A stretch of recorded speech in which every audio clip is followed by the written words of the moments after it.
Hi, this is Harish और आज मैं तुम्हारे साथ डिस्कस करने जा रहा हूं सीए फाइनल इनडायरेक्ट टैक्सेस। आज जिस टॉपिक पे हम लोग चर्चा करेंगे वो है आईजीएसटी एक्ट।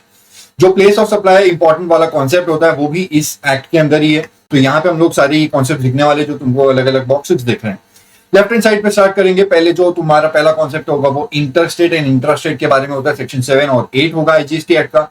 सेक्शन 9 उसके बाद छोटा सा कॉन्सेप्ट है, फटाफट देख के चले जाएंगे। आगे प्लेस ऑफ सप्लाई में जो कहानी होगी सेक्शन 10, 11, 12, 13 ये चारों इंपॉर्टेंट सेक्शंस हैं जो प्लेस ऑफ सप्लाई की बात करते हैं। ये वाला कॉन्सेप्ट हो जाएगा। फिर लास्ट में remaining sections of IGST act है जिसमें दो चीज बड़ी इंपॉर्टेंट है। एक तो सेक्शन 14 जिसमें ओआईडीआर सर्विसेज के बारे में बताया और उसके बाद सेक्शन 16 आता है जो जेडआरएस जीरो डेटेड सप्लाई के बारे में बताता है। बीच में जो सेक्शन 15 है वो टूरिस्ट को रिफंड मिलता है, जो उसको जो भी लगता है जीएसटी का रिफंड उसको दिया जाता है, उसके बारे में है। लास्ट में दो छोटे से सेक्शन है, सेक्शन 17A एंड 19 लल्लू से सेक्शन है, कोई बड़ी बात नहीं है। और एक दो डेफिनेशन है वो देखेंगे, चैप्टर खत्म हो जाएगा। फटाफट से स्टार्ट करते हैं और फटाफट से खत्म करते हैं। ये है सबसे पहला section, section 7 of the IGST act, जो बात करता है इंटर स्टेट सप्लाई के ट्रांजैक्शन के बारे में। पहला पॉइंट है सप्लाई ऑफ गुड्स के लिए डोमेस्टिक सप्लाई ऑफ गुड्स। मैंने डोमेस्टिक वर्ड अपनी तरफ से लिखा है, इंस्टीट्यूट की मॉड्यूल में नहीं है, तुम चाहो तो उसको कट कर दो, ऐसा वर्ड कोई नहीं है। बस सप्लाई ऑफ गुड्स है, उस पॉइंट ऑफ व्यू से आप समझ सकते हो। अगर सप्लाई ऑफ गुड्स का कोई ट्रांजैक्शन है उसमें अगर location of supplier and place of supply ये दोनों चीजें दो डिफरेंट स्टेट्स में है, दो डिफरेंट यूनियन टेरिटरीज में, या फिर एक स्टेट में और दूसरा किसी यूनियन टेरिटरी में, तो ये ट्रांजैक्शन सप्लाई ऑफ गुड्स का ट्रांजैक्शन इंटर स्टेट सप्लाई का होगा। सिमिलर लाइंस पे पॉइंट नंबर 3 को एक बार के लिए कनेक्ट करो। पॉइंट नंबर 3 में सप्लाई ऑफ सर्विसेज की बात की गई। अगर डोमेस्टिक सप्लाई ऑफ सर्विसेज हो रही है जिसमें इन्होंने बोला कि अगर सप्लाई ऑफ सर्विसेज में location of supply supplier and place of supply दोनों अलग स्टेट्स में, डिफरेंट स्टेट्स में या फिर डिफरेंट यूनियन टेरिटरीज में, या फिर एक स्टेट में और दूसरा किसी यूनियन टेरिटरी में, तो ये transaction inter state supply of services का होगा। पॉइंट नंबर 2 पे आ जाते हैं। पॉइंट नंबर 2 जो हमने छोड़ दिया था, इंपोर्ट ऑफ गुड्स के लिए बात करता है। इन्होंने बोला supply of goods which are imported into the territory of India those shall be treated as interstate supply of goods till they cross custom barriers। मतलब जब तक वो कस्टम के फ्रंटियर्स क्रॉस नहीं करता, वो इंपोर्ट ऑफ गुड्स के जो भी ट्रांजैक्शन है वो एक इंटरस्टेट सप्लाई के ट्रांजैक्शन माने जाएंगे। अब इसको आप अपने कस्टम्स वाले ज्ञान से भी कनेक्ट कर सकते हो। कस्टम्स एक्ट में क्या पढ़ते हो, जब भी गुड्स इंपोर्ट होते हैं तो उस पर कस्टम्स ड्यूटी तो लगती है और साथ में लगता है जीएसटी। लेकिन वहां पे जब जीएसटी लगता है वो हमेशा एक आईजीएसटी ही लगता है, सी और एस नहीं लगता है। क्यों नहीं लगता है? क्योंकि यहाँ पे बोला गया कि जब इंपोर्ट ऑफ गुड्स हो रहे हैं till they cross custom barriers, वो इंटर स्टेट सप्लाई का ट्रांजैक्शन होगा, इसीलिए वहां पे आईजीएसटी लगता है। ठीक है, ये वाला पॉइंट था।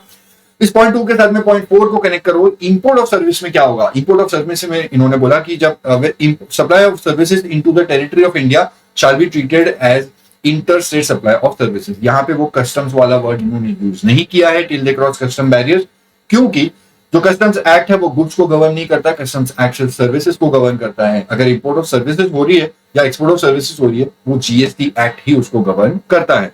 ये पॉइंट नंबर 4 हमने देखा। पॉइंट नंबर 5 एक अलग ही ट्रैजेक्टरी पे बात करता है। पॉइंट नंबर 5 में उन्होंने बताया कि 3 ऐसे ट्रांजैक्शंस हैं जो हमेशा इंटर स्टेट सप्लाई ही माने जाएंगे। यहाँ पे भले ही location of supplier and place of supply दोनों अलग अलग स्टेट्स में, डिफरेंट स्टेट्स में, लेकिन हमेशा ये इंटर स्टेट सप्लाई ही होंगे।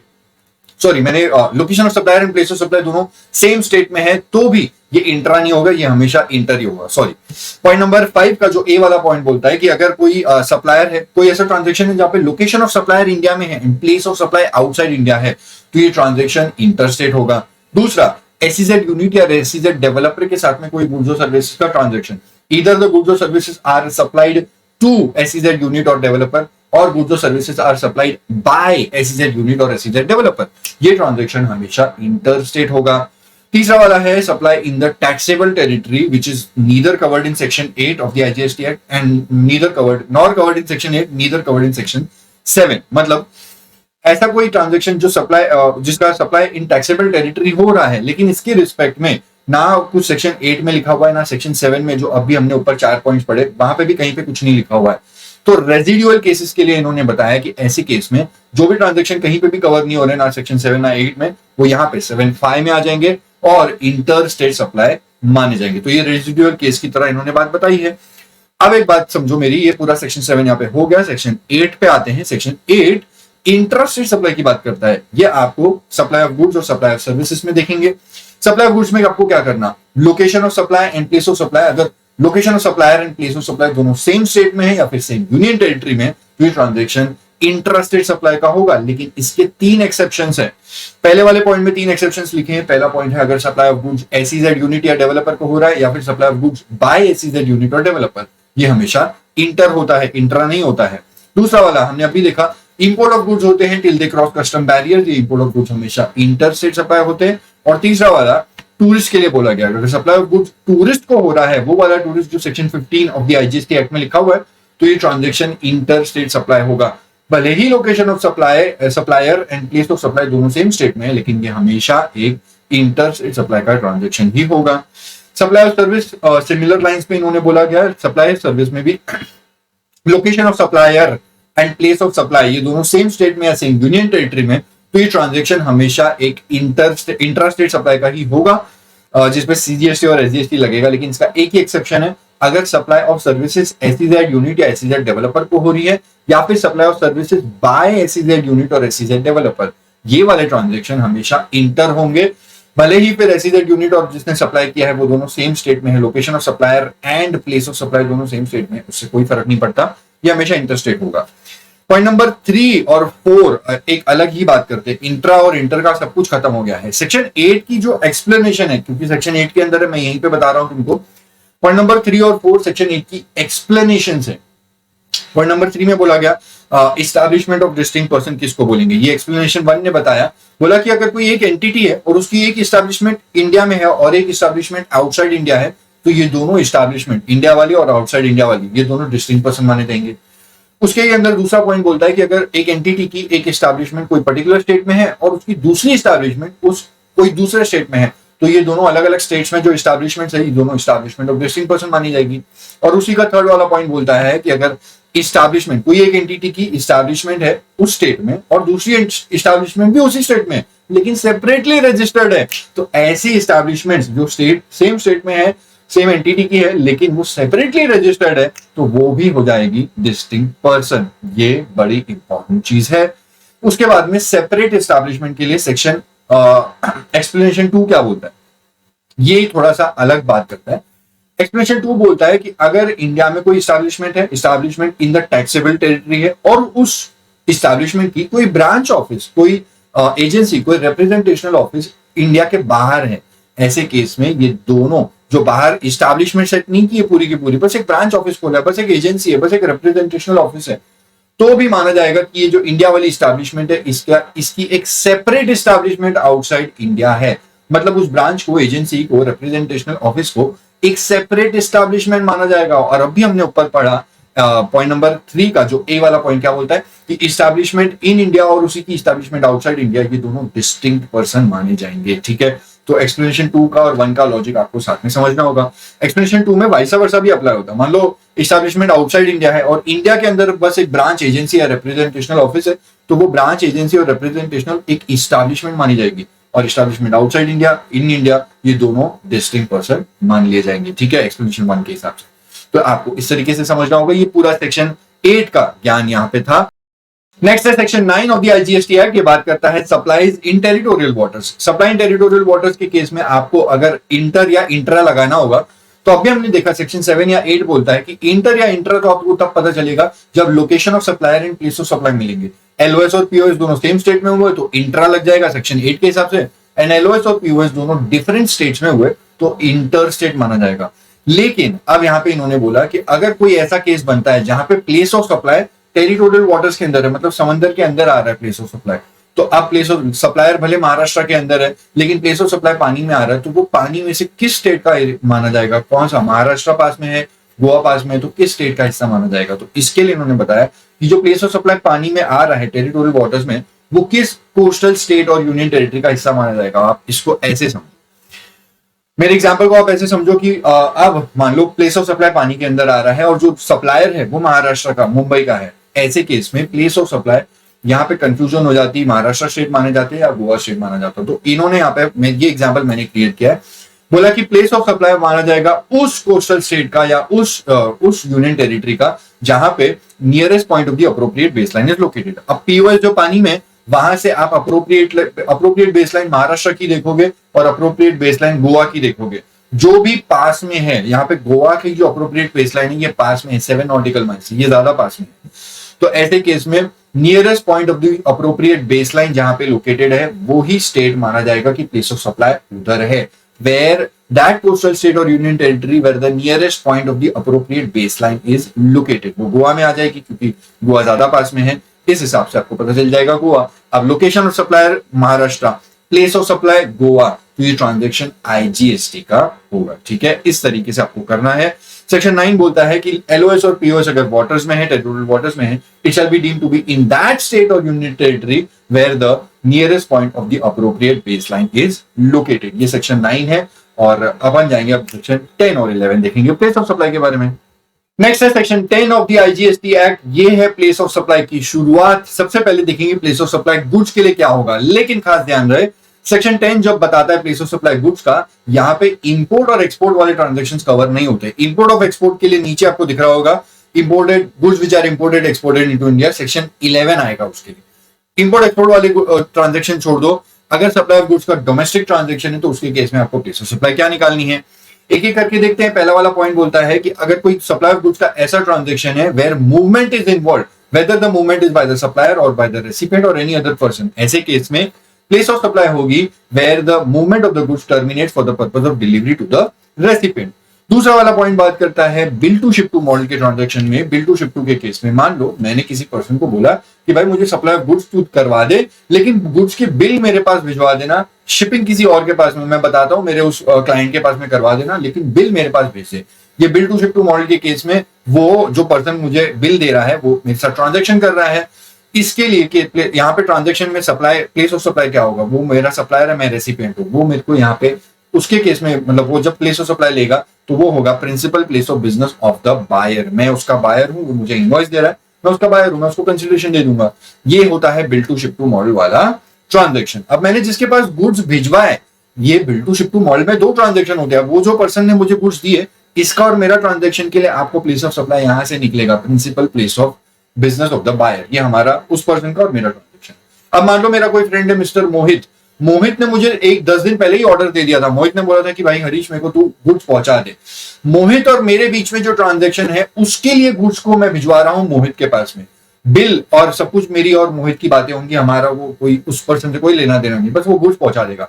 मोहित और मेरे वाले बीच में जो ट्रांजेक्शन है ये भी एक सप्लाई का ट्रांजेक्शन है।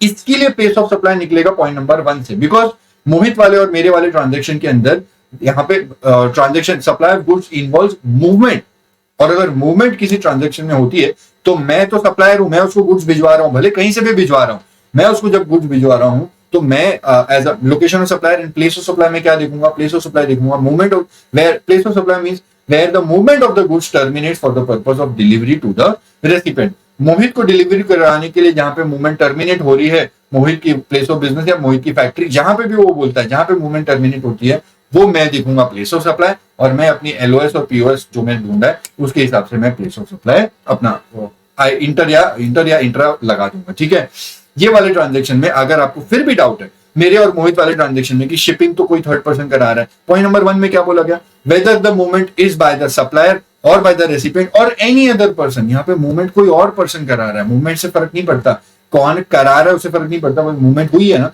तो प्लेस ऑफ सप्लाई वहां से निकलेगा। तो ये बिल टू शिप टू वाले मॉडल में मैंने जिससे गुड्स ट्रांजेक्शन किया था ये पॉइंट नंबर 2 के हिसाब से निकलेगा, और इस मेरा और मोहित वाला जो ट्रांजेक्शन है इसके लिए पॉइंट नंबर 1 से निकलेगा। ठीक है, पॉइंट नंबर 3 जो 10(1)(c) का है, इसमें बोला गया ऐसा कोई transaction where there is no movement of the goods neither by the supplier nor by the recipient, ऐसे केस में प्लेस ऑफ सप्लाई हो जाएगी location of the goods at the time of delivery to the recipient.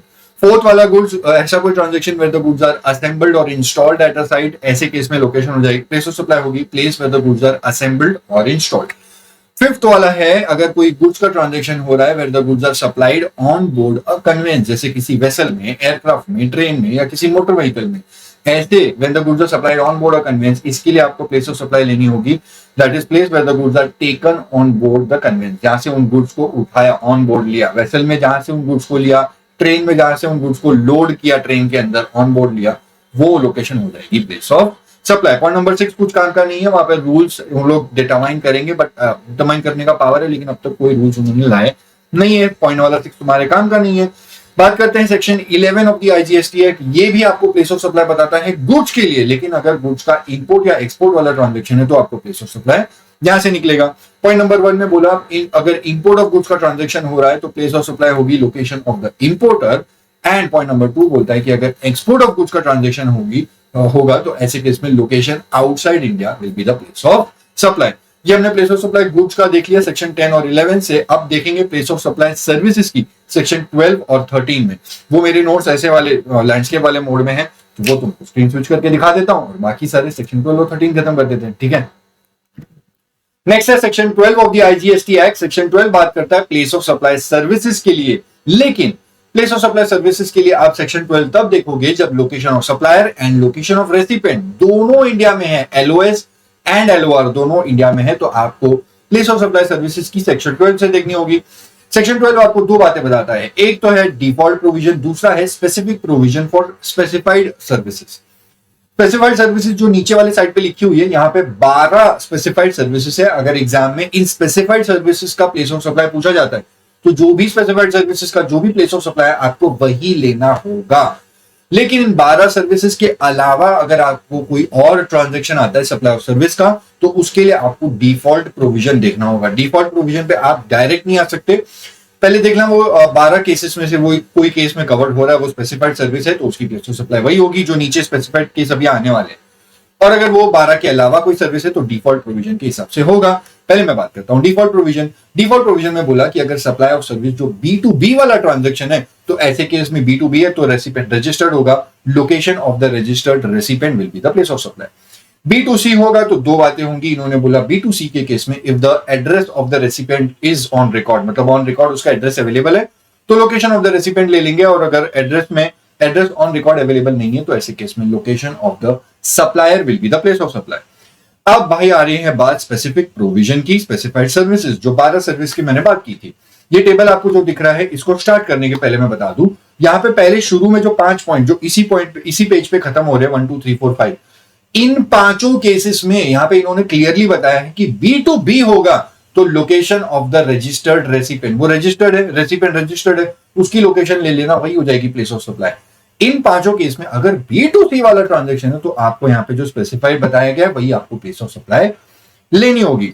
दूसरा मेरे को और दूसरी बात बतानी है, वो ये है कि मेरे इस पूरे टेबल में जो भी सेक्शन 12 और 13 का है, यहाँ पे जो येलो मैंने मार्क किया हुआ है, येलो हाईलाइट किया हुआ है, वो है actually perform, location where the services are actually perform, where the event is actually held, actually ठीक है। तो आपके फ्रेम ऑफ माइंड को पता चल जाएगा कि इसमें लोड नहीं लेना, जहां पे भी जो भी एक्चुअल हो रहा है वही हो जाएगा।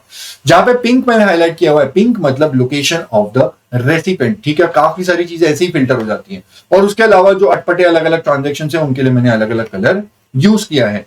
ये आपको थोड़ा फ्रेम ऑफ माइंड पता चल जाता है, उस हिसाब से अपन देखते हैं, ठीक है। स्टार्ट करते हैं पहली वाली service, training and performance appraisal वाली सर्विस। ये वाली सर्विस के लिए प्लेस ऑफ सप्लाई आपको लेना होगा। अगर B2C वाला ट्रांजैक्शन है तो where the services are actually perform, B2B है तो टेंशन लेना ही नहीं, location of the registered recipient हो जाएगा। दूसरा केस, अगर इंश्योरेंस सर्विस की बात हो रही है क्वेश्चन में, तो location of the recipient on records of the supplier, ये होता ही है। इंश्योरेंस कंपनी अगर किसी को इंश्योरेंस बेच रही है डेफिनेटली उसका एड्रेस ऑन रिकॉर्ड होगा ही होगा। लेकिन B2C ना, B2B होगा तो फिर तो टेंशन ही नहीं लेगा, B2B होगा तो location of the registered recipient हो जाएगा। Third case, transportation of goods वाली service, and this also includes mail और कुरियर, मतलब आपको ट्रांसपोर्टेशन ऑफ गुड्स या फिर कुरियर या फिर मेल का क्वेश्चन आ रहा है तो ये सप्लाई ऑफ सर्विस की ट्रांजैक्शन के लिए आपको B2C के लिए क्या देखना, where the goods are handed over for their transportation, handed over for delivery नहीं, जिसको डिलीवरी करनी है उसको हैंड ओवर नहीं किया, हैंड ओवर फॉर ट्रांसपोर्टेशन मतलब जहां पिकअप वाली लोकेशन, वहां पे लिख दो पिकअप वाली लोकेशन। और अगर गुड्स की डिलीवरी आउटसाइड इंडिया हो रही है तो ऐसे केस में ट्रांसपोर्टेशन आउटसाइड इंडिया हो रहा है तो ऐसे केस में destination of the goods will be the place of supply. ये B2C के लिए, B2B होगा तो टेंशन ही नहीं लेना, location of the registered recipient हो जाएगा। फोर्थ वाला बता रहा हूं, ट्रांसपोर्टेशन ऑफ पैसेंजर के केस में क्या करोगे, ट्रांसपोर्टेशन ऑफ पैसेंजर में बोला where the passenger embarks on the conveyance for a continuous journey, मतलब जहां से पैसेंजर का पिकअप हुआ, पैसेंजर लोड होता है जो भी कन्वेंस में चढ़ता है। B2C होगा ना, B2B होगा तो टेंशन ही नहीं लेना। और उसके बाद में फिफ्थ वाला, ऑर्गेनाइजेशन ऑफ इवेंट वाली सर्विस में इन्होंने बोला उससे रिलेटेड कोई एंसिलरी सर्विस होगी या फिर स्पॉन्सरशिप वाली सर्विस भी होगी तो सब कुछ आपको यहीं पे देखना है। B2C के केस में location where the event is actually held, और अगर इवेंट आउटसाइड इंडिया हो रहा है तो पिंक बॉक्स में मैंने लिखा है ऐसे केस में location of the recipient will be the place of supply. उसके बाजू में ग्रे बॉक्स में बोला गया कि अगर मल्टीपल इंडिया के अंदर ही मल्टीपल स्टेट्स में अलग अलग जगह पे इवेंट ऑर्गेनाइज होने वाला है, तो ऐसे केस में आपको प्रोपोर्शनेट वैल्यू लेनी होगी। हर उस स्टेट में जहां पे प्रोपोर्शनेट सर्विस दी गई वहां पे आपको प्रोपोर्शनेट वैल्यू लेनी होगी। ये प्रोपोर्शनेट वैल्यू डिटरमाइन करने के लिए रूल 5 की मदद ली जाएगी। रूल 5 अभी मैंने यहाँ पे बीच में डाला नहीं है, वरना वो पूरा लिंक खराब हो जाएगा। ये टेबल खत्म होने के बाद में आपको रूल 5 बता दूंगा। लेकिन ये सब B2C वाला ट्रांजेक्शन होगा, B2B होगा तो भाई फिर तो टेंशन ही नहीं है। Location of the registered recipient यही हो जाएगी प्लेस ऑफ सप्लाई। हमने ये पूरे 5 पॉइंट देख लिए। अब यहाँ पे B2B उसके बाद वाले टेबल में B2B B2C बाइफरकेशन नहीं है, वो सिर्फ 5 सर्विसेज के लिए था। इनको मैं टीटो करके बोलता हूं, अगर आप ये याद रखोगे आपको याद हो जाएगा, TITTO। Training appraisal, training performance appraisal, insurance वाली, फिर transportation and organisation of event. टीटो मामा है ना, वो भुवन बैंक की तरह वैसे। उसके बाद में यहाँ पे कोई B2B B2C बाइफरकेशन नहीं है, सबके लिए आपको एक ही प्रोविजन देखना है।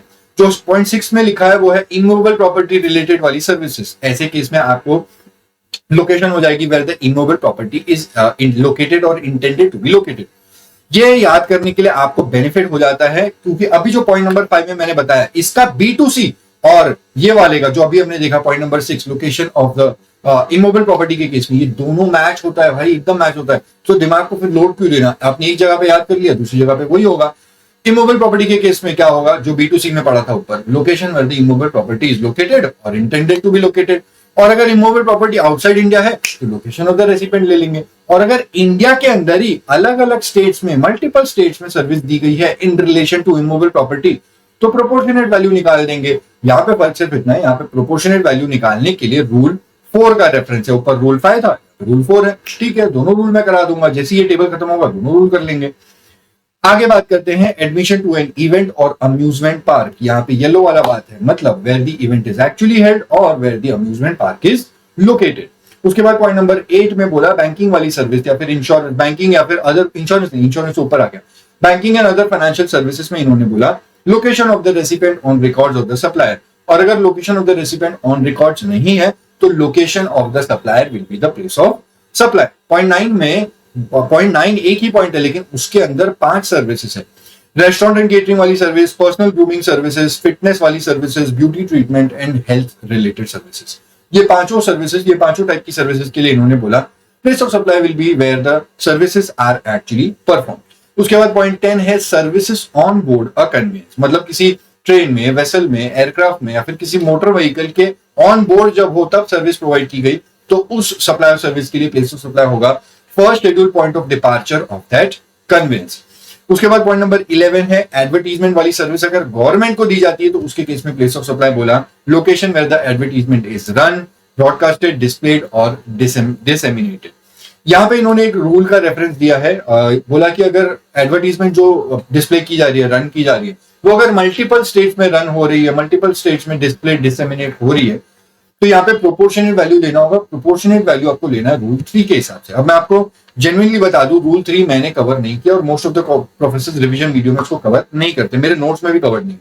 रूल 3 अगर आपको देखना है आप इंस्टीट्यूट की मॉड्यूल से देख लो, वो बहुत लंबा रूल है, लेट मी टेल यू, उसमें बहुत ज्यादा टाइम जाता है। ओनली इफ टाइम परमिट्स उसको देखना, वरना do not invest your time in rule 3, वो बहुत बड़ी चीज है। देखो, हल्के से देखो बट ज्यादा उसमें टाइम मत डालना। If you want me to cover rule 3 मैं आपके लिए कवर कर दूंगा, let me know in the comment section. बाकी मैंने उसको अपने रिवीजन वीडियोस में या नोट्स में कवर नहीं किया। Any doubt late me no, मैं कवर कर दूंगा। उसके बाद बात करते हैं सेक्शन पॉइंट नंबर 12 की, जो बात करता है टेलीकम्युनिकेशन सर्विसेज के लिए। यहाँ पे आपको अलग अलग केसेस की बात की गई है। पहला, अगर कोई टेलीकम्युनिकेशन सर्विस दी जा रही है किसी फिक्स लाइन के थ्रू, ऐसे में प्लेस ऑफ सप्लाई होगा where the fixed equipment is located. उसके बाद में पोस्टपेड मोबाइल का, अगर पोस्टपेड मोबाइल या फिर पोस्टपेड इंटरनेट सर्विस दी जाती है, पोस्टपेड के लिए बोला where location of the billing address, जो भी बिलिंग एड्रेस होता है रेसिपिएंट का, उस बिलिंग एड्रेस को ही प्लेस ऑफ सप्लाई मानेंगे। और अगर बिलिंग एड्रेस नहीं है रेसिपिएंट का तो location of the supplier will be the place of supply. उसके बाद में प्रीपेड मोबाइल या फिर प्रीपेड इंटरनेट, जैसे हम मोबाइल का पहले वाउचर वगैरह लेते थे, अभी भी हम प्रीपेड करवाते हैं जियो वगैरह का, तो इस प्रीपेड मोबाइल के लिए आपको टेलीकम्युनिकेशन सर्विस जो दी जाती है उसकी प्लेस ऑफ सप्लाई क्या होगी। इसके अंदर 3 बातें हैं। अगर आपको जो प्रीपेड, वो जो भी वाउचर या जो भी बेचा गया था, वो अगर किसी सेलिंग एजेंट के थ्रू बेचा गया था तो location, address of the selling agent या डिस्ट्रीब्यूटर वही हो जाएगी प्लेस ऑफ सप्लाई। उसी का दूसरा पॉइंट बोलता है कि सेलिंग एजेंट नहीं था, कोई भी पर्सन ने किसी फाइनल सब्सक्राइबर को बेचा, तो ऐसे केस में प्लेस ऑफ सप्लाई क्या होगी, यहाँ पे प्लेस ऑफ सप्लाई होगी where the prepayment is received और the place of sale of voucher. उसी का थर्ड पॉइंट बोलता है प्रीपेड मोबाइल या फिर प्रीपेड इंटरनेट का थर्ड पॉइंट बोलता है कि अगर प्रीपेड मोबाइल का जो भी सर्विस दिया गया था, टेलीकम्युनिकेशन सर्विस, उसकी पेमेंट इलेक्ट्रॉनिक मीन्स से आई थी, तो ऐसे केस में location of the recipient will be the place of supply. और लास्ट में रेजिडुअल केस की तरह बना दिया इन्होंने, बोला कि अगर टेलीकम्युनिकेशन सर्विस जो दी गई है वो ऊपर कहीं पे भी नहीं आ रही, फिक्स लाइन में भी नहीं आ रही, पोस्टपेड में भी नहीं आ रही, प्रीपेड में भी नहीं आ रही, तो उसको लास्ट वाले पॉइंट में कवर कर लेंगे। वहां पे बोला location of the recipient will be the place of supply, और अगर लोकेशन ऑफ रेसिपिएंट नहीं है तो location of the supplier will be the place of supply. ये पूरी सेक्शन 12 की कहानी यहाँ पे खत्म होती है। अब अपने को देखना है कुछ रूल 4, 5, 6, 7, वो मैं अभी आपके साथ में यहाँ पे डिस्कस कर लेता हूँ। नेक्स्ट है section 13 of the IGST act. ये भी प्लेस ऑफ सप्लाई सर्विसेज के लिए है, लेकिन सेक्शन 13 तब काम आता है when the location of the supplier और location of recipient is outside India। मतलब LOS या फिर LOR दोनों में से कोई एक आउटसाइड इंडिया है, तो उस ट्रांजेक्शन की जो सप्लाई सर्विस का ट्रांजेक्शन है उसकी प्लेस ऑफ सप्लाई आपको सेक्शन 13 से देखनी होगी। सेक्शन 12 जो अभी देखा हमने वो देखा था जहां पे LOS एंड LOR दोनों इंडिया के अंदर है, तो सेक्शन 12 में देखते हैं POS सर्विसेज का, और दोनों में से कोई एक आउटसाइड इंडिया है तो पीओएस सर्विसेज का सेक्शन 13 से देखना होगा। ये चीजें आपको थोड़ी सी ध्यान देनी पड़ती है, वरना एग्जाम में थोड़ी सी गलती हो जाती है तो मार्क्स कट जाते हैं। यहाँ पे भी डिफॉल्ट प्रोविजन है और यहाँ पे भी स्पेसिफाइड प्रोविजन है स्पेसिफिक सर्विसेज के लिए। मैं अगर स्पेसिफाइड प्रोविजन की बात करूं तो 9 ऐसी सर्विसेज हैं जिनके लिए इन्होंने स्पेसिफाई करके बताया कि भाई ये स्पेसिफाइड सर्विसेज के लिए यही आपको प्लेस ऑफ सप्लाई लेना है जो लिखा हुआ है। इन 9 के अलावा अगर कोई सप्लाई सर्विस का ट्रांजेक्शन है और उसके लिए आपको प्लेस ऑफ सप्लाई देखना है तो डेफिनेटली आपको डिफॉल्ट प्रोविजन ही देखना होगा। उस डिफॉल्ट प्रोविजन के हिसाब से आपको प्लेस ऑफ सप्लाई लेना होगा। बात करते हैं पहले डिफॉल्ट प्रोविजन की। डिफॉल्ट प्रोविजन जो तुमको ऊपर दिख रहा है वहां पे बोला कि जनरली आपको लेना होता है कोई भी क्रॉस बॉर्डर ट्रांजेक्शन जो सेक्शन 13 का होता है उसका डिफॉल्ट प्रोविजन होता है लोकेशन ऑफ द रेसिपिएंट, और अगर रेसिपिएंट का एड्रेस ऑन रिकॉर्ड अवेलेबल नहीं है, रेसिपिएंट का एड्रेस नहीं है, location of the supplier will be the place of supply. बड़ा सिंपल सा था। उसके बाद में बात करते हैं स्पेसिफिक प्रोविजन स्पेसिफाइड सर्विसेज के केस में। 9 ऐसी सर्विसेज है, उसमें से 4 अब आपको ऊपर स्क्रीन के एकदम टॉप पे दिख रही है। वहां पे पहले 5 थी, उनके लिए उन्होंने बोला था B2B B2C का बाइफरकेशन करेंगे। यहाँ पे ऐसा कोई बाइफरकेशन B2B B2C तो नहीं है, सबके लिए सेम है, बट चारों सर्विसेज के लिए नीचे कुछ कॉमन पॉइंट बोला है जो आपको नीचे ब्रैकेट डाल के बॉक्स में लिखा हुआ है। पहले जनरली देख लेते कि इन पॉइंट्स में क्या अप्लाई होगा। पॉइंट नंबर 1 में बोला कि अगर कोई सप्लाई ऑफ सर्विसेज है गुड्स के रिस्पेक्ट में, service in respect of goods where goods are required to be made physically available, मतलब गुड्स का यहाँ पे फिजिकली होना जरूरी है, उनके ऊपर कोई ट्रीटमेंट या प्रोसेसिंग करनी है। ऐसे केसेस में location will be where the services are actually perform. उसका ही दूसरा पॉइंट बोलता है कि अगर गुड्स के रिस्पेक्ट में जो सर्विस दी जाती है वो सर्विस अगर किसी रिमोट लोकेशन से दी गई है थ्रू एन इलेक्ट्रॉनिक मीन्स, मतलब गुड्स वहीं पे पड़े हुए आउट ऑफ इंडिया में या कहीं पे इंडिया में पड़े हैं, जो भी है गुड्स कहीं और पड़े हैं और सर्विसेज रिमोट लोकेशन से दी गई है by way of electronic means, यहाँ पे location will be where the goods are situated at the time of supply, at the time of supply of services. Goods भले ही बाहर पड़े हुए हैं, अब उनकी गुड्स की जो आउट ऑफ इंडिया वाली लोकेशन है वही हो जाएगी प्लेस ऑफ सप्लाई, क्योंकि एक इलेक्ट्रॉनिक मीन से इंडिया से ही वो सर्विस दे दी थी, या फिर वाइसा वर्सा, जो भी आपको समझना होगा। ये दोनों प्रोविजंस अलग हैं, थोड़ा ध्यान देना। वहां पे नीचे उस बॉक्स में बात लिखी हुई है, एक एक्सेप्शन इन्होंने बताया। इन्होंने बोला कि अगर गुड्स को यहाँ पे फिजिकली इंडिया में लाया गया था और उन गुड्स को इंडिया में लाने के बाद में वापस आउट ऑफ इंडिया भेज दिया, एक्सपोर्ट कर दिया, टेम्पररीली इंपोर्ट किया था only for the purpose of ये जो भी गुड्स के रिस्पेक्ट में जो भी काम करना था, और वापस उसको बाहर भेज दिया without being put to any use in India except only that use, बस वो टेस्ट करने के लिए देखना था कि जो काम किया वो प्रॉपर वर्क कर रहा है कि नहीं, उस यूज के अलावा कोई उसका यूज नहीं किया, तो ऐसे केस में आपको प्लेस ऑफ सप्लाई यहां से नहीं देखना है। दैट मींस ऐसे केस में आपको डिफॉल्ट प्रोविजन से ही अपना प्लेस ऑफ सप्लाई देखना होगा। पॉइंट नंबर 2 बात करते हैं इंडिविजुअल रिलेटेड सर्विस। इंसान से रिलेटेड सर्विस दी होती है, जैसे रेस्टोरेंट वाली सर्विस, पर्सनल ग्रूमिंग वाली सर्विस, ऐसे वाले केसेस में आपको बोला place of supply will be where the services are actually perform. उसके बाद में इमोबल प्रॉपर्टी सर्विस, वहां पे भी सिंपल है, location where the immovable property is located और intended to be located. Last वाला पॉइंट नंबर 4 बोलता है इवेंट रिलेटेड सर्विस होगी, तो वो भी सिंपल है, where the event is actually held. ठीक है, ये येलो बॉक्स से आपको एकदम क्लियर पता चल जाता है कि कोई लोड लेने वाली बात नहीं है। अब इन चारों केसेस में goods related service, immovable property related service, individual related and event related, इन चारों में से कोई भी टाइप ऑफ सर्विस अगर दी जाती है, जहां पे इन्होंने बोला कि अगर ये मल्टीपल लोकेशंस में दी जाती है and out of that one location is in the taxable territory, तो ऐसे केस में place of supply will be the location in the taxable territory. ध्यान देना, ये बड़ा इंपॉर्टेंट है। फॉर एग्जाम्पल इमोबल प्रॉपर्टी का एग्जाम्पल लेते हैं। अगर इमोबल प्रॉपर्टी के रिस्पेक्ट में सर्विस दी जा रही है जहां पे एक इमोबल प्रॉपर्टी यूएस में है, एक इमोबल प्रॉपर्टी दुबई में है, एक इमोबल प्रॉपर्टी ऑस्ट्रेलिया में है और एक इमोबल प्रॉपर्टी दिल्ली के अंदर है, न्यू दिल्ली के अंदर है, ठीक है। और ऐसे यहाँ पे इन्होंने बोला, इसका पूरा एक कॉन्ट्रैक्ट था, अलग अलग लोकेशंस के हिसाब से सर्विस दी गई थी, लेकिन कॉन्ट्रैक्ट एक ही बनाया था। यहाँ पे भले ही मल्टीपल लोकेशंस पे अलग अलग जगह पे सर्विस दी गई है, लेकिन एक लोकेशन टैक्सेबल टेरिटरी में है, तो इस पूरी कॉन्ट्रैक्ट वैल्यू का, इस पूरी सप्लाई सर्विस का, ट्रांजैक्शन का place of supply will be the location in the taxable territory. मतलब दिल्ली में हो जाएगा प्लेस ऑफ सप्लाई और अकॉर्डिंगली टैक्स लगेगा, ठीक है। ये ध्यान देना, यहाँ पे बड़ा इंपॉर्टेंट प्रोविजन है ये, और चारों के लिए अप्लाई होगा। और उसी के नीचे बोला गया कि इंडिया के अंदर अगर मल्टीपल स्टेट्स में सर्विस प्रोवाइड की जाती है तो यहाँ पे अलग अलग स्टेट्स में आपको प्रोपोर्शनेट वैल्यू लेनी होगी और अलग अलग स्टेट्स का प्लेस ऑफ सप्लाई लेना होगा। ये अलग अलग स्टेट्स की प्रोपोर्शनेट वैल्यू निकालने के लिए आपकी मदद करता है रूल 7। रूल 7 में बाकी वाले रूल्स भी जो अपने बाकी हैं, रूल 4, 5, 6 वाले के साथ में ये रूल 7 भी कर देंगे, यह बात भी हो जाएगी। अब आगे चलते हैं। यहाँ पे कोई बाइफरकेशन नहीं है, कोई टीटू मामा नहीं है, कोई कॉमन प्रोविजन नहीं है, ठीक है। ये एक एक करके सारी चीजें देखते हैं। पॉइंट नंबर 5 में 3 सर्विसेज बताई गई हैं और तीनों के लिए प्लेस ऑफ सप्लाई लेना है location of the supplier of services. ध्यान देना, यहाँ पे 2-3 चीजें। पहली वाली बात, अगर बैंकिंग सर्विस है, बैंकिंग या फाइनेंशियल इंस्टीट्यूशन या फिर कोई एनबीएफसी ने सर्विस दी है अपने अकाउंट होल्डर्स को, तो location of the supplier of the service हो जाएगा। नॉन अकाउंट होल्डर्स को दिए तो डिफॉल्ट प्रोविजन में चले जाना। दूसरा वाला पॉइंट बात करता है इंटरमीडिएरी सर्विसेज के लिए, इंटरमीडिएरी सर्विसेज के लिए लोकेशन ऑफ द सप्लायर हो जाएगा। और तीसरा वाला भी उसी में है, अगर सर्विस कोई है by way of hiring of means of transport, but this also includes yacht. तो आपको कौन सी मींस ऑफ ट्रांसपोर्ट है, सब कुछ मींस ऑफ ट्रांसपोर्ट है, यॉट भी इंक्लूड हो जाती है, but excluding aircraft and vessel. तो कौन सी मींस ऑफ ट्रांसपोर्ट है वो देखना। और दूसरा, पीरियड ऑफ हायरिंग अगर अप टू 1 मंथ है तो आपको यहाँ पे आना है। अब मेरी बात समझो, अगर एयरक्राफ्ट और वेसल है तो यहाँ पे नहीं आना, आपको एयरक्राफ्ट और वेसल के लिए डिफॉल्ट प्रोविजन देखना होगा।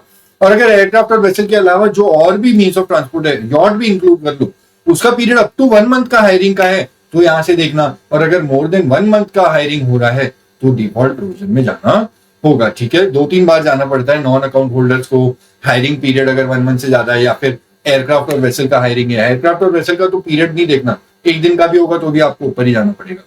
ऐसे केस में आपको यहाँ पे तीनों के लिए देखना होगा location of the supplier of services. उसके बाद में ट्रांसपोर्टेशन ऑफ गुड्स है, यहाँ पे भी थोड़ी गड़बड़ है, मेरी बात समझो। आपको जो सेक्शन 12 में पढ़ा था और सेक्शन 13 में जो पढ़ा था थोड़ा सा फर्क पड़ जाता है। ट्रांसपोर्टेशन ऑफ गुड्स जो सेक्शन 12 में देखा था, वहां पे बोला था transportation of goods including mail और कुरियर, बट यहाँ पे चालू होते ही बोल दिया transportation of goods but other than mail और कुरियर। मतलब मेल और कुरियर के लिए आपको प्लेस ऑफ सप्लाई देखना है तो सेक्शन 13 में आपको यहां से नहीं मिलेगा, आपको डिफॉल्ट प्रोविजन में जाना पड़ेगा। चलो ठीक है, अब नॉर्मली बात करते हैं कि ट्रांसपोर्टेशन ऑफ गुड्स के लिए ऊपर क्या था नीचे क्या है। ऊपर आपको B2B और B2C का बाइफरकेशन था, यहाँ पे कोई भी बाइफरकेशन नहीं है, ये दूसरा डिफरेंस हो गया। तीसरी बात, चलो B2C की बात करते हैं, B2B नहीं बात करते। ऊपर जो B2C में लिखा था वो भी यहां से मैच नहीं हो रहा है। ऊपर B2C में बोला था ट्रांसपोर्टेशन ऑफ गुड्स के केस में location where the goods are handed over for their transportation, मतलब पिकअप लोकेशन, मैंने बोला था पिकअप लोकेशन लिख देना। और अगर ट्रांसपोर्टेशन आउटसाइड इंडिया हो रहा है तो डेस्टिनेशन ऑफ गुड्स लेना होता है। यहाँ पे ऐसा कुछ बाइफरकेशन नहीं, यहाँ पे सीधा बोला ट्रांसपोर्टेशन ऑफ गुड्स हो रहा है तो डेस्टिनेशन ऑफ द गुड्स ले लेना। 3 बातें हैं। मेल और कुरियर के लिए अलग बात की गई है, B2B B2C का कोई बाइफरकेशन नहीं है। और जो B2C वाला प्रोविजन है वो भी यहाँ से मैच नहीं हो रहा है, यहाँ पे सिर्फ बोला place of the destination of such goods, ठीक है। थोड़ी सी ध्यान देना, गलती मत करना। उसके बाद में पैसेंजर ट्रांसपोर्टेशन और पॉइंट 8 वाला है services provided on board a convince. ये दोनों बिल्कुल सेम है, ऊपर से अपने दिमाग में बोल दो, उधर लिख दो, कोई टेंशन नहीं है, एक ही जगह पड़ा हो जाएगा। पैसेंजर ट्रांसपोर्टेशन में वही है where the passenger embarks on the conveyance for a continuous journey, मतलब वो जहां से चढ़ता है उस कन्वेंस में। और दूसरा वाला services on board a conveyance के केस में first schedule point of departure of that conveyance will be the place of supply. दोनों ऊपर से सेम होते हैं। पॉइंट नंबर 9 बहुत इंपॉर्टेंट है, OIDS सर्विसेज के लिए आपको प्लेस ऑफ सप्लाई क्या लेना होगा। ये आंसर तो 1 वर्ड है, लोकेशन ऑफ द रेसिपिएंट। इसका एक्सप्लेनेशन पड़ा है तो जो भी लोकेशन ऑफ द रेसिपिएंट है वही हो जाएगी प्लेस ऑफ सप्लाई। एक्सप्लेनेशन बहुत इंपॉर्टेंट है। यहाँ पे बोला गया सेक्शन 13-12 का जो एक्सप्लेनेशन है वो बोलता है कि लोकेशन ऑफ द रेसिपिएंट जो है वो रेसिपिएंट की location shall be deemed to be in the taxable territory if any of the following 2 conditions are complied. नीचे 7 कंडीशन दी है, उन 7 में से अगर 2 भी कंडीशन का कंप्लाई हो जाएगी, मीट हो जाएगी, तो मान लिया जाएगा कि रेसिपिएंट इंडिया का है, recipient is located in the taxable territory, और लोकेशन ऑफ द रेसिपिएंट फिर इंडिया का आ जाएगा, टैक्सेबल टेरिटरी का, ठीक है। तो उस हिसाब से यहाँ पे प्लेस ऑफ सप्लाई आपका निकलेगा और ट्रांजैक्शन पे टैक्स लगेगा। ये 7 केसेस में एक बार रीड कर लेता हूं, इनमें से 2 भी कंप्लाई हो जाएंगे तो रेसिपेंट इंडिया का माना जाएगा। पहला, location of the address presented by the recipient. Recipient ने अपना जो एड्रेस दिया था वो ट्रांजैक्शन करवाते ओआईडीआर की जब सर्विस ले रहा था तो उसने जो अपना एड्रेस दिया था वो एड्रेस इंडिया का था। दूसरा, जो क्रेडिट कार्ड या डेबिट कार्ड उसने यूज किया था for the purpose of making the payment for that OIDAR services, वो credit card debit card India में इशू हुआ था। तीसरी बात, बिलिंग एड्रेस, इस रेसिपेंट ने जो अपना बिलिंग एड्रेस दिया था उस ओआईडीआर सर्विस अवेल करते वक्त वो बिलिंग एड्रेस इंडिया का था, टैक्सेबल टेरिटरी मतलब इंडिया का था। Point number 4, IP address of the device. जो भी डिवाइस उसने यूज किया था रेसिपेंट ने, वो डिवाइस यूज किया था for the purpose of availing the OIDAR services और एग्जीक्यूट ट्रांजैक्शन एग्जीक्यूट करते वक्त उस डिवाइस का आईपी एड्रेस इंडिया का था। उसके बाद वाला पॉइंट बोलता है फिफ्थ वाला पॉइंट ई वाला, रेसिपेंट का बैंक अकाउंट जो उसने यूज किया था for the purpose of making the payment वो बैंक अकाउंट इंडिया का था। 6 वाला पॉइंट है एफ वाला, कंट्री कोड मतलब सिम कार्ड के रिस्पेक्ट में जो सिम कार्ड उसने यूज किया था जो उस ट्रांजेक्शन को अवेल करते वक्त वो सिम कार्ड इंडिया का था। और लास्ट वाला पॉइंट बोलता है कि जो location of the fix line है, अगर ये ओआईडीआर की सर्विस अगर फिक्स्ड लाइन के थ्रू दी गई थी तो वो फिक्स लाइन अगर इंडिया की है, टैक्सेबल टेरिटरी की है, तो इन 7 में से अगर 2 भी कंडीशन कंप्लाई हो जाएंगी तो मान लिया जाएगा कि रेसिपेंट टैक्सेबल टेरिटरी का है, रेसिपेंट इंडिया का है। अकॉर्डिंगली प्लेस ऑफ सप्लाई वही होगी और ट्रांजैक्शन का टैक्स भी उस हिसाब से लगेगा। लास्ट वाला पॉइंट बोलता है गवर्नमेंट के पास पावर है कि वो कुछ सर्विसेज को नोटिफाई करवा के बता सकते हैं कि place of supply in notified services के लिए ये ही प्लेस ऑफ सप्लाई होगा। डेफिनेटली इन्होंने अपना इस पावर को यूज किया है, 2 नोटिफिकेशन लाए हैं। जाते हैं अभी वो रूल्स देखते हैं, रूल 4, 5, 6, 7 ये चारों रूल्स देखने हैं और ये नोटिफाइड करके जो 2 सर्विसेज है उनकी प्लेस ऑफ सप्लाई भी वहीं से देख लेंगे। ठीक है, तो देखते हैं बाकी चीजें।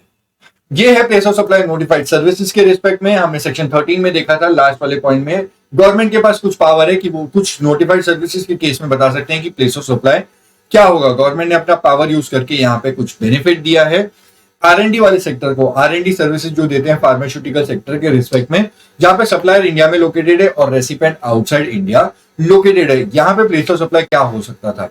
सेक्शन 13 का जो पहला वाला हमने प्रोविजन देखा था कि supply of services in respect of goods अगर दी जाती है where the goods are required to be made physically available, वहां पे बोला गया है कि place of supply will be location where the services are actually perform. अब अगर आरएनडी सर्विसेज इंडिया में हो रही है और प्लेस ऑफ सप्लाई भी इंडिया ही आ जाएगी because services are performed in India, तो इसको एक्सपोर्ट ऑफ सर्विस का बेनिफिट नहीं मिल पाएगा क्योंकि एक्सपोर्ट ऑफ सर्विसेज की कुछ कंडीशंस है। उसमें एक कंडीशन ये है कि place of supply should be outside India, और अगर गुड्स के रिस्पेक्ट में सर्विस दी जाती है और place of supply in India आ जाएगा क्योंकि location where the services are performed in India, R and D India में हो रहा है, प्लेस ऑफ सप्लाई इंडिया हो जाएगा, एक्सपोर्ट का बेनिफिट नहीं मिलेगा। तो आरएनडी सर्विसेज जो देते हैं फार्मास्यूटिकल सेक्टर के रिस्पेक्ट में, इनको बोला गया कि ठीक है अगर सप्लायर इंडिया का है, रेसिपेंट आउटसाइड इंडिया का है, तो प्लेस ऑफ सप्लाई हम बोलेंगे रेसिपेंट का, लोकेशन ऑफ द रेसिपेंट। यहाँ पे सेक्शन 13 का प्रोविजन अप्लाई नहीं होगा, जो पहला वाला यहाँ पे सेक्शन 13 का ये 13 वाला जो हमने नोटिफाई करके बोला है वो अप्लाई होगा, location of the recipient will be applicable. But इन्होंने बोला कि ऐसे केस में 2 कंडीशंस आपको कंप्लाई करनी होगी।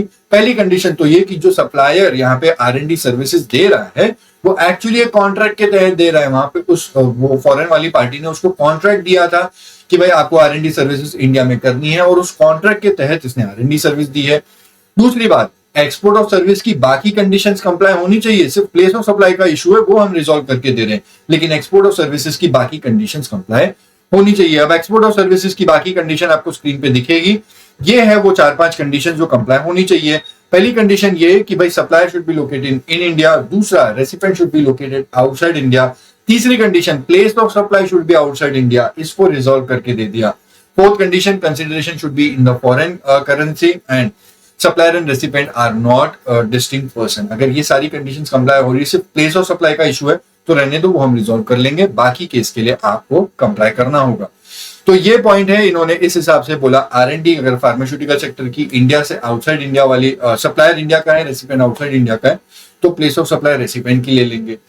उसके बाद एमआरओ वाली सर्विस है, मेंटेनेंस, रिपेयर और ओवरहॉल वाली सर्विस, अगर वो एयरक्राफ्ट के रिस्पेक्ट में या फिर शिप के रिस्पेक्ट में दी जाती है तो इसके लिए भी इन्होंने बोला location of the recipient will be the place of supply. ये पूरी बातें थी place of supply notified service के रिस्पेक्ट में। सेक्शन 12 और 13 हो गया। अब जो रूल्स पेंडिंग है वो रूल्स जाकर के देखते हैं, खत्म हो जाएगा। ठीक है, नेक्स्ट है रूल्स 4 to 7। जो रूल्स हमने ऊपर छोड़ रखे थे सेक्शन 12 और 13 के अंदर, वो रूल फटाफट से कवर कर लेते हैं। रूल 4, 5, 6, 7 ये सारे रूल्स देखेंगे।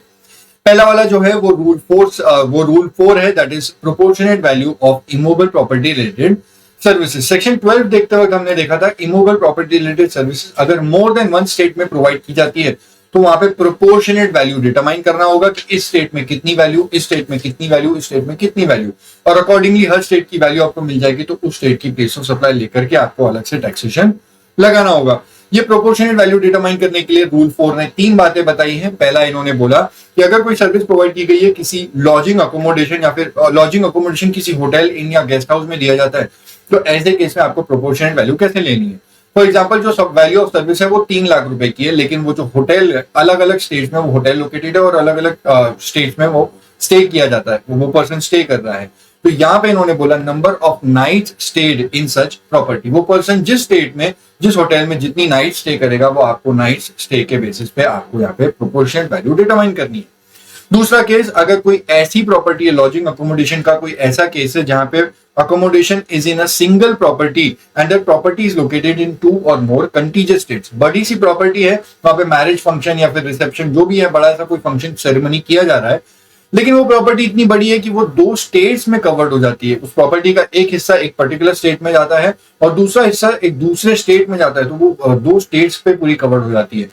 ऐसे केस में मान लो अगर 3 lakh rupees value of service दी जाती है तो क्या मानेंगे कि इस आप कौन से स्टेट में कितनी वैल्यू ऑफ सप्लाई दी, इस स्टेट में कितना वैल्यू ऑफ सप्लाई दिया, क्या पीओस मानेंगे, और इस स्टेट में कितनी वैल्यू ऑफ सप्लाई मानेंगे। तो value of supply determine, proportionate value अलग अलग स्टेट्स का डिटरमाइन करने के लिए आपको देखना है एरिया के बेसिस पे, area of the immovable property lying in each state. Acres में होगा, उस एकर्स में आप 3 लाख रुपीज को इस एकड़ 300 एकर्स इज टू 400 एकर्स जो भी है उस बेसिस पे आपको यहाँ पे डिवाइड कर लेना है। लास्ट वाला पॉइंट है उस फोर्थ वाले रूल का थर्ड पॉइंट बोलता है कि अगर कोई लॉजिंग अकोमोडेशन की सर्विस दी जा रही है किसी हाउस बोट या वेसल में, तो हाउस बोट या वेसल तो मूव करती रहेगी, वो एक जगह पे नहीं रहेगी, कभी किस कोस्टल स्टेट में कभी किस कोस्टल स्टेट में वो पानी के अंदर मूव करते रहते हैं, तो किस स्टेट में कितनी वैल्यू ऑफ सप्लाई मानेंगे। तो यहाँ पे प्रोपोर्शनेट वैल्यू लेनी होगी on the basis of time spend by the boat और वेसल इन ईच स्टेट और यूनियन टेरिटरी। वो बोट ने कितने आवर्स, कितने घंटे, कितने दिन उसने अलग अलग स्टेट्स में गुजारे, वो आपको टाइम स्पेंड का डेटा दिया जाएगा, उस बेसिस पे प्रोपोर्शनेट वैल्यू डिटरमाइन कर लेना। और 3 लाख रुपीज मान लो वैल्यू ऑफ सप्लाई सर्विस थी, तो उस 3 लाख रुपीज को टाइम स्पेंड के रेशियो में बांट देना और अकॉर्डिंगली हर स्टेट का आपको वैल्यू मिल जाएगा, उस स्टेट की प्लेस ऑफ सप्लाई निकाल के आपको अपना टैक्सेशन लगा देना। यही रूल 4 था। रूल 5 बात करता है कि अगर प्रोपोर्शनेट वैल्यू ऑफ सर्विस लेनी है relating to organisation of event. हमने देखा था ऑर्गेनाइजेशन ऑफ इवेंट में B2C वाले ट्रांजैक्शन के लिए बोला गया था कि अगर इवेंट मोर देन 1 स्टेट्स में हेल्ड किया जा रहा है तो ऐसे केस में event related service more than 1 state में दी जा रही है तो प्रोपोर्शनेट वैल्यू निकालना होगा रूल 5 की मदद से। रूल 5 ने बोला कि प्रोपोर्शनेट वैल्यू निकालने के लिए गैप का यूज करना होगा, जनरली एक्सेप्टेड अकाउंटिंग प्रिंसिपल्स। उसके बाद रूल 6 है जो बात करता है proportionate value of services relating to installation of a lease circuit. मेरे को याद है ये सेक्शन 12 में हमने लास्ट वाला पॉइंट देखा था जहां पे टेलीकम्युनिकेशन सर्विसेज की बात की गई थी। अगर टेलीकम्युनिकेशन सर्विस किसी फिक्स्ड लाइन के थ्रू दी जाती है तो location of the fixed equipment को ही प्लेस ऑफ सप्लाई मान लिया जाएगा। लेकिन अगर fixed equipment more than 1 states में लोकेटेड है, फॉर एग्जांपल मेरा मुंबई महाराष्ट्र के अंदर मेरे 2 ऑफिस है, एक मुंबई में एक पूना में, गुजरात में भी मेरे 2 ऑफिस हैं, एक अहमदाबाद में एक सूरत में, पंजाब में मेरा एक ऑफिस है अमृतसर में। तो अब मेरे फिक्स्ड इक्विपमेंट्स अलग अलग जगह पे अलग अलग स्टेट्स में मेरे हैं, तो यहाँ पे महाराष्ट्र के अंदर 2 पॉइंट्स हैं, एक पॉइंट मुंबई में एक पॉइंट पुणे में, तो ये 2 पॉइंट्स महाराष्ट्र के अंदर हो गए। गुजरात में भी 2 पॉइंट्स हैं, एक अहमदाबाद ऑफिस के लिए एक सूरत ऑफिस के लिए, और पंजाब के अंदर 1 पॉइंट है। तो number of points lying in each state, मान लो value of supply service 3 lakh रुपए की है तो इस 3 लाख को आपको डिटरमाइन प्रोपोर्शनेट वैल्यू निकालना है 2:1 के बेसिस पे, और आपको अलग अलग स्टेट्स का, महाराष्ट्र का वैल्यू मिल जाएगा, गुजरात का वैल्यू मिल जाएगा, पंजाब का वैल्यू मिल जाएगा, अकॉर्डिंगली प्लेस ऑफ सप्लाई निकाल के टैक्सेशन लगा देना। ठीक है, ये रूल 6 था। उसके बाद रूल 7 आता है। रूल 7 बात करता है अगर प्रोपोर्शनेट वैल्यू ऑफ सर्विसेज लेनी है relating to goods, individual, immovable property या फिर इवेंट रिलेटेड सर्विसेज, ये सेक्शन 13 से रिस्पेक्ट में है। सेक्शन 13 में बोला गया था वो शुरू की 4 सर्विसेज अगर गुड्स रिलेटेड सर्विस है या फिर individual related, immovable property related या इवेंट रिलेटेड सर्विसेज की केस में अगर ये जो सर्विस दी जाती है, जो भी सर्विसेज मोर देन 1 स्टेट में दी जाती है इंडिया के अंदर, तो आपको अलग अलग स्टेट्स का प्रोपोर्शनेट वैल्यू निकालना होगा। लेकिन ये प्रोपोर्शनेट वैल्यू निकालने के लिए आपको कैसे कंप्यूट करना, ये रूल 7 बताता है। पॉइंट नंबर 1 के अंदर ध्यान देना 3 बातें हैं। पहली बात तो पहले दोनों पॉइंट्स गुड्स से रिलेटेड है। अगर जो सर्विस प्रोवाइड की गई है वो गुड्स, वो सर्विस है इन रिस्पेक्ट ऑफ गुड्स, तो इसके लिए इन्होंने बोला दो बातें होंगी, या तो वो गुड्स सेम गुड्स हैं या तो वो गुड्स डिफरेंट गुड्स हैं। फॉर एग्जांपल, मुझे जो वैल्यू ऑफ सप्लाई सर्विस दी गई 3 लाख रुपए की, वो मुझे मेरे तीनों ऑफिस के लिए थी। महाराष्ट्र में जो एक दोनों ऑफिस हैं, मेरे गुजरात के अंदर जो दोनों ऑफिस हैं, और पंजाब के अंदर जो एक ऑफिस है, तीनों स्टेट में मेरे को जो सर्विस दी गई वो सेम गुड्स के ऊपर दी गई थी। एक ही मशीन है और सेम टाइप की मशीन गुजरात में भी है और सेम टाइप की मशीन पंजाब के अंदर भी है। तो यहाँ पे इसने मुझे जो गुड्स जो service the in respect of goods, अगर वो सेम गुड्स है तो जो भी वैल्यू ऑफ सर्विस है, 3 लाख रुपए की वैल्यू ऑफ सर्विस है, उसको इक्वली डिवाइड कर देना for the equally dividing the value of service in each state और union territory where the service are perform. तो महाराष्ट्र, गुजरात और पंजाब में आपको 1:1:1 के रेशियो में बांट देना। ठीक है, आपको कुछ भी डिटरमाइन यहाँ पे टेंशन नहीं लेना, इक्वली डिवाइड कर देना जिस स्टेट में ये सर्विस प्रोवाइड की गई थी उन स्टेट में। लेकिन अगर डिफरेंट गुड्स हैं, मतलब महाराष्ट्र में जिन गुड्स के रिस्पेक्ट में सर्विस दी गई वो एक अलग मशीन थी, और गुजरात में जो फैक्ट्री में मेरे को सर्विस दी गई वो एक अलग मशीन थी, और पंजाब के अंदर जो मुझे गुड्स के रिस्पेक्ट में सर्विस दी गई वो एक अलग मशीन के ऊपर सर्विस दी गई थी। सेम गुड्स नहीं थे, डिफरेंट थे, तो यहाँ पे इक्वली नहीं ले सकते। इन्होंने बोला एक रेशो लेना होगा, ये रेशो बड़ा इंपॉर्टेंट है। रेशो लेना है of the invoice value of goods on which service is performed in each state और union territory. Invoice value of the goods on which service is perform, Maharashtra में जिन गुड्स के ऊपर सर्विस परफॉर्म की गई उन गुड्स की इनवॉइस वैल्यू। मेरे को जो महाराष्ट्र में मशीन के ऊपर जो इन्होंने गुड्स के रिलेटेड सर्विस दी वो मशीन की इनवॉइस वैल्यू 8 लाख रुपए थी। गुजरात के अंदर जिस मशीन के ऊपर इन्होंने मेरा काम किया वो मशीन 12 लाख रुपए की थी, और पंजाब के अंदर मेरी जो मशीन पे काम किया लुधियाना के अंदर, उसमें वो जो मशीन थी वो मेरी 60 लाख रुपीस की। तो उन गुड्स की इनवॉइस वैल्यू लेना, यहाँ पे 3 लाख रुपीस की जो वैल्यू ऑफ सर्विस है वो अपने को डिटरमाइन करनी होगी। प्रोपोर्शनल वैल्यू निकालना है 8:12:60 लाख के रेशियो में आपको यहाँ पे निकालना होगा। ये पॉइंट नंबर 1 का ए और बी खत्म हुआ। पॉइंट नंबर 1 का सी वाला पॉइंट बोलता है कि अगर सर्विसेज इंडिविजुअल रिलेटेड जो सर्विसेज दी गई थी तो आपको प्रोपोर्शनल वैल्यू निकालने के लिए गैप का यूज करना होगा, जनरली एक्सेप्टेड अकाउंटिंग प्रिंसिपल्स। और सेकंड और थर्ड वाला पॉइंट बोलता है कि इमूवेबल प्रॉपर्टी रिलेटेड सर्विस होगी या फिर इवेंट रिलेटेड सर्विसेज होगी तो आपको वही रूल्स देखने होंगे जो ऊपर देखे थे, रूल 4 और रूल 5। तो वही रूल अप्लाई हो जाएंगे सेक्शन 13 के लिए भी। अगर आपको डिटरमाइन करना है इमूवेबल प्रॉपर्टी के लिए तो ये रूल 4 के हिसाब से आंसर निकलेगा, और अगर इवेंट रिलेटेड आपको सर्विस का आपको प्रोपोर्शनल वैल्यू निकालना है तो वही रूल 5 बताता है, दैट इज गैप के बेसिस पे। ये पूरी बातें रूल्स की खत्म हो गई। अब जाते हैं और बाकी सेक्शंस देखते हैं। आईजीएसटी एक्ट के सेक्शन 14, 15, 16 जो भी है वो कवर कर लेते हैं। ठीक है, नेक्स्ट है section 14 of the IGST act. Section 14 है ओआईडीआर सर्विसेज के बारे में। इस सेक्शन 14 में बात की गई है ओआईडीआर सर्विसेज की टैक्सेबिलिटी के बारे में। इसको पहले आप यहां से समझो, आपको चीजें ज्यादा बेहतर समझ में आएगी। ओआईडीआर सर्विसेज जो प्रोवाइड की जा रही है वो नॉन टैक्सेबल टेरिटरी में है, सप्लायर वहां पे लोकेटेड है आउटसाइड इंडिया, और वो इंडिया के अंदर अगर ओआईडीआर सर्विसेज दे रहा है तो दो बातें होती है। अगर रेसिपेंट रजिस्टर्ड है तो ऐसे केस में इस वाली सर्विस के ऊपर उस रजिस्टर्ड रेसिपेंट को आरसीएम में टैक्स पे करना होता है। ये यहाँ पे नहीं लिखा है, ये हमने आरसीएम चैप्टर में देख लिया था। यहाँ पे उसकी दूसरी बात लिखी है कि अगर जो ओआईडीआर सर्विसेज जिसको इंडिया में दी जा रही है वो रेसिपेंट अगर एनटीओआर है, नॉन टैक्सेबल ऑनलाइन रेसिपेंट है, तो इस वाले केस में उस ओआईडीआर सर्विसेज का जो सप्लायर है उसी को इंडिया में आके टैक्स पे करना होगा। उस केस में नहीं जब वो रजिस्टर्ड पर्सन को दे रहा है, इस केस में जब वो किसी एनटीओआर को ओआईडीआर वाली सर्विसेज देता है आउटसाइड इंडिया से इंडिया के अंदर, वो सप्लायर को इंडिया के अंदर आके टैक्स पे करना होगा। एनटीओआर का मतलब जनरली समझ लो अनरजिस्टर्ड पर्सन है, उसकी मीनिंग ये नहीं है, उसकी एक एक्चुअली प्रॉपर डेफिनेशन है, बट फिलहाल के लिए लूजली आप समझ सकते हो कि कोई अनरजिस्टर्ड पर्सन जो बिजनेस वगैरह नहीं कर रहा है, आपकी और मेरी तरह नॉर्मल स्टूडेंट है या फिर जो भी है बिजनेस नहीं कर रहा है, ठीक है, अनरजिस्टर्ड है। तो इस तरीके से उसकी डेफिनेशन देख लेंगे आगे। अब ये पूरी बातें आप समझोगे पॉइंट नंबर 1 में कि अगर ओआईडीआर सर्विसेज एनटीओआर को दी आउटसाइड इंडिया से इंडिया के अंदर, तो उस सप्लायर को इंडिया में आके टैक्स पे करना होगा। गवर्नमेंट बोलेगी भाई तू आ जा इंडिया में और तू टैक्स पे करेगा। ये फर्स्ट वाला पॉइंट था। सेकंड वाला पॉइंट बात करता है इंटरमीडिएट के बारे में, that intermediate shall be deemed to be a supplier of OIDAR services. होता क्या है समझ लो, अगर इंडिया में जो एनटीओआर बैठा है उसको ओआईडीआर सर्विसेज देने वाला जो आउटसाइडर है, जो सप्लायर है, इनके बीच में direct party to party transaction नहीं हो रहा है। ट्रांजैक्शन अगर किसी इंटरमीडिएरी के थ्रू होता है और अगर वो इंटरमीडिएट आउटसाइड इंडिया लोकेटेड है, तो ऐसे केस में गवर्नमेंट बोलती है कि उस ओआईडीआर वाली जो ओरिजिनल सप्लायर है उसको छोड़ देंगे, इस इंटरमीडिएरी को मान लेंगे कि ये आउटसाइड इंडिया से अंदर इंडिया के अंदर सर्विस दी जा रही है। इसको ऐसा बोलेंगे कि तूने उससे सर्विसेज ली है और तू अब यहां से आउटसाइड से इंडिया के अंदर इस एनटीओआर को सर्विस दे रहा है, तो हमारे लिए तू सप्लायर मान लिया गया और तुझको इंडिया के अंदर टैक्स पे करना होगा। इंटरमीडियरी की जान फंस जाएगी और वो बेचारा, वो जो ओरिजिनल सप्लायर है वो बच जाएगा, इंटरमीडियरी की यहाँ पे जान फंस जाएगी, इसको आके इंडिया में टैक्स पे करना होगा। This person, this intermediary shall be deemed to be the supplier of OIDS services, point number 2 बोलता है।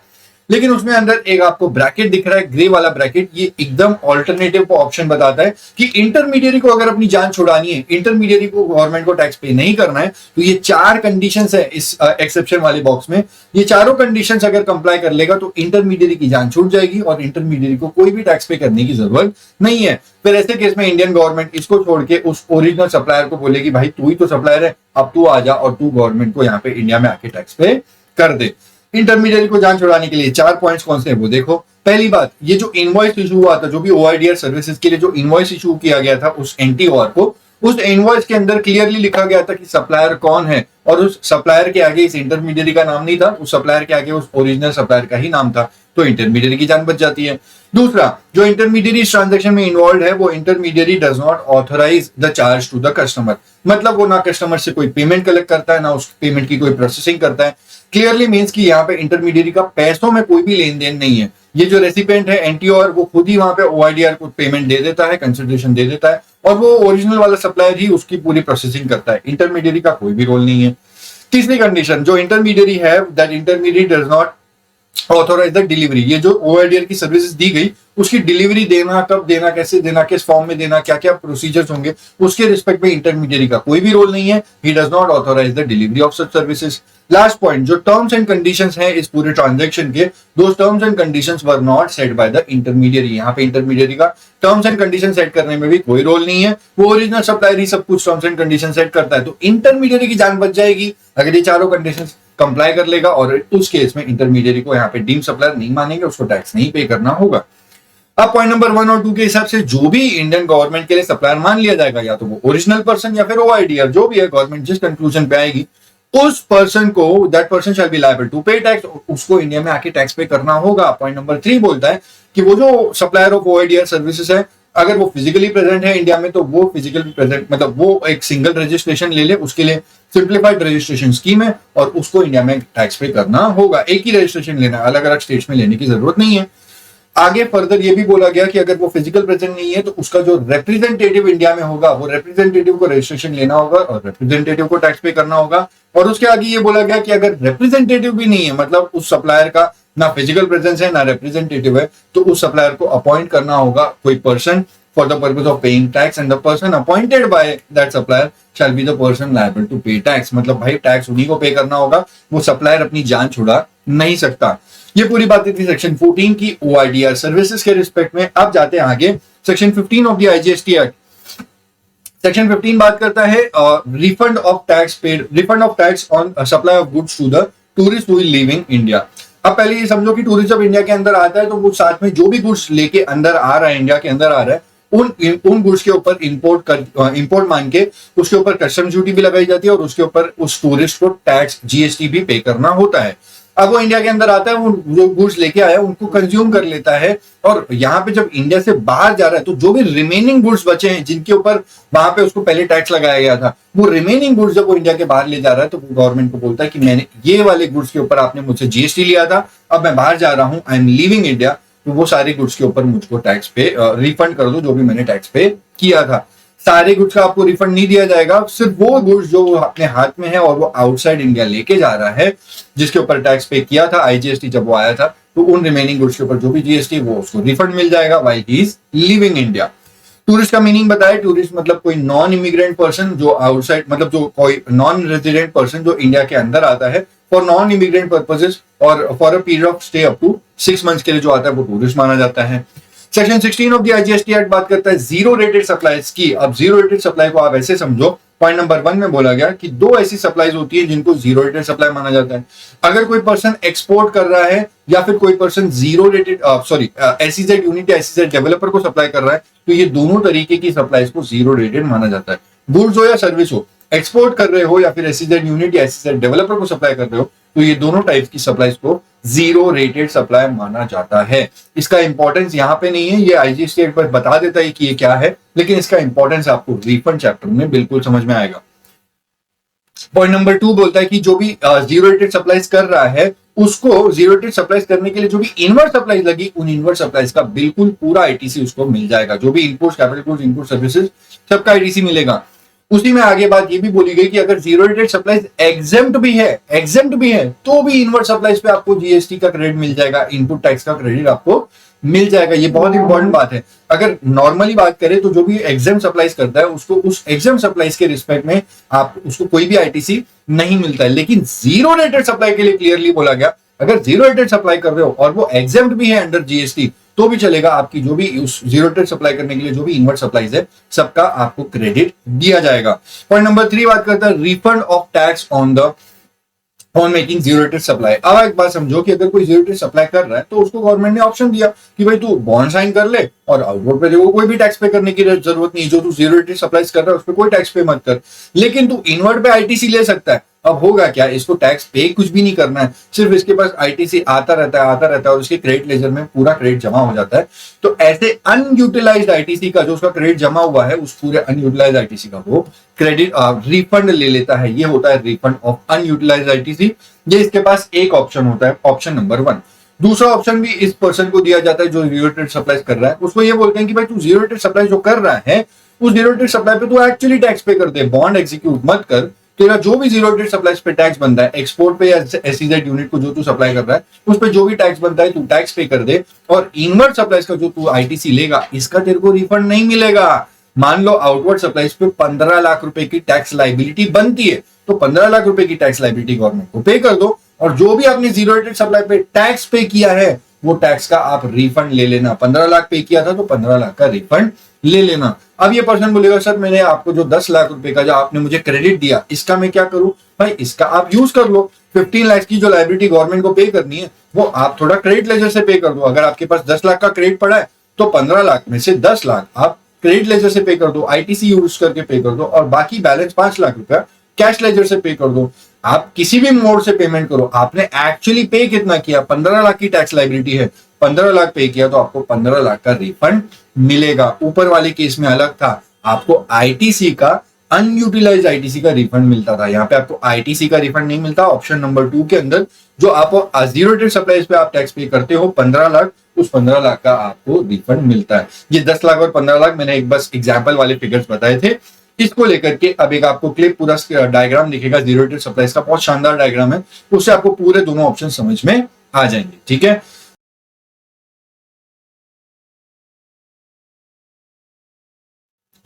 नेक्स्ट बात करते हैं section 17A of the IGST act. ये है ट्रांसफर ऑफ सर्टेन अमाउंट्स। एक बात बता दूं, ये ट्रांसफर ऑफ सर्टेन अमाउंट्स होता क्या है? जब आईजीएसटी एक्ट के अंदर जो भी कैश लेजर है, आईजीएसटी के अंदर जो भी कैश लेजर है उसमें से अगर एसजीएसटी या यूटीजीएसटी के कैश लेजर में कुछ अमाउंट ट्रांसफर होता है तो cash ledger to cash ledger की एक बुक एंट्री होती है। ठीक है, आईजीएसटी के कैश लेजर से एसजीएसटी के कैश लेजर में ट्रांसफर होगा, ये बुक एंट्री होती है। लेकिन सेक्शन 17A बोलता है कि ये एक्चुअली एक अमाउंट ट्रांसफर होगा।